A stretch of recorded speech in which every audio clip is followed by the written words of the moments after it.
एक बार की बात है, एक शहर में एक खुदाई कार्यक्रम के दौरान एक दुर्घटना हो गई थी। खुदाई के दौरान एक पुराने और छुट्टे हुए खिलौनों की दुकान मिली गई, जो कई वर्षों से बंद हो गई थी। लोगों ने इसे भूतिया खिलौना दुकान के नाम से जाना था। ये खिलौना दुकान शहर के किनारे एक गंभीर और अज्ञातानुभूत स्थान पर स्थित थी। वहां खुदाई करने वाले मजदूरों के एक समूह ने सोचा कि वह इस दुकान में कुछ खिलौने खरीद लेंगे, क्योंकि वे इसे बचपन से सुनते थे और उन्हें एक बार खुदाई करते समय देखने का मौका मिल रहा था। जब वे दुकान के अंदर पहुंचे, तो वे खिलौनों से भरी हुई दुकान को देखकर चकित रह गए। धूप की किरणें वहां से आ रही थी और वातावरण में गूंज रही खिलौनों की लगातार आवाजें सुनाई देती थी।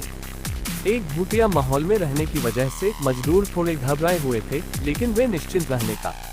एक बार एक आदमी को अपने मोबाइल पर एक भूतिया वायरल स्टोरी मिली। उसमें लिखा था कि एक भूत रात में लोगों के होठों को चूमता है और उनका खून पी जाता है। ये सुनकर उसका रूह कांप उठी और उसे बहुत डर लगने लगा। वह रात को सोते समय बहुत सतर्क रहने लगा और अपने होठों को बंद करके सो गया। रात के बीच में उसने अचानक एक ठंडी हवा महसूस की और अपने होठों के ऊपर कुछ महसूस किया। वह डरकर आंखें खोलते ही देखा कि उसके पास एक व्यक्ति खड़ा है, जिसका चेहरा सुंदर लेकिन डरावना है। आदमी बिल्कुल डर गया और बोला, तुम कौन हो? क्या तुम वह भूत हो जो मेरे होठों को चूमता है और मेरा खून पीता है? व्यक्ति धीरे से हंसा और बोला, नहीं, मैं एक डेंटिस्ट हूँ। मैं तुम्हारे होठों का इलाज करने आया हूँ। तुम्हें रुग्णता हो गई है और तुम्हें ज्यादा डर लग रहा है, इसलिए मैं तुम्हारी मदद करने आया हूँ। एक गांव में एक पुराना स्कूल हमेशा से भूतों की बातों से घिरा रहता था। इससे भूतों का स्कूल के नाम से जाना जाता था। बच्चों को डराने के लिए उन्हें बताया जाता था कि रात को भूत वहां आते हैं और उनकी हंसी सुनाई देती है और उनके पास उनकी परीक्षाएं होती हैं। ये खबर जल्दी ही गांव के अलावा उस इलाके के आसपास के गांवों तक फैल गई। एक दिन गांव के बाहर रहने वाले एक छोटे लड़के को ये सुनकर बहुत खौफ लगने लगा। उसने देखा कि उसके अच्छे दोस्त भी वहां पढ़ाई कर रहे हैं। वह उनसे डर कर नहीं बात करना चाहता था, लेकिन उसे उनसे इस बारे में जानने की आवश्यकता थी। एक दिन वह साहस करके स्कूल गया और अपने दोस्तों के पास जाकर इस बारे में पूछा। उसके दोस्तों ने उसे गुड़गुड़ाते हुए हंसा दिया और कहा, ये सब केवल एक अफवाह है। यहाँ कोई भूत नहीं होता।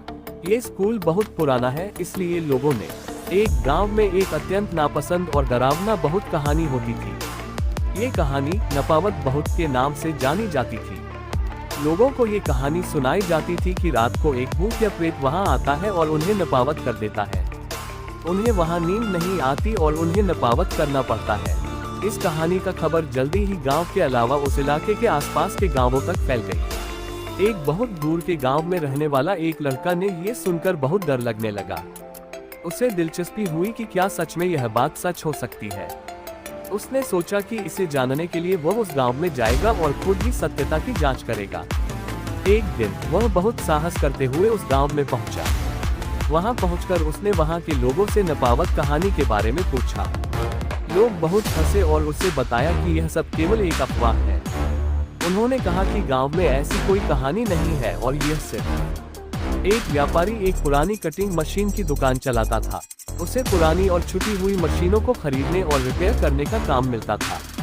ये दुकान उस इलाके में काफी प्रसिद्ध थी और लोग उसकी सेवाओं का उपयोग करते थे। एक दिन एक ग्राहक दुकान में एक पुरानी कटिंग मशीन खरीदने आया। व्यापारी ने उसे दिखाया कि वह मशीन काफी पुरानी है और ठीक से काम नहीं करती है।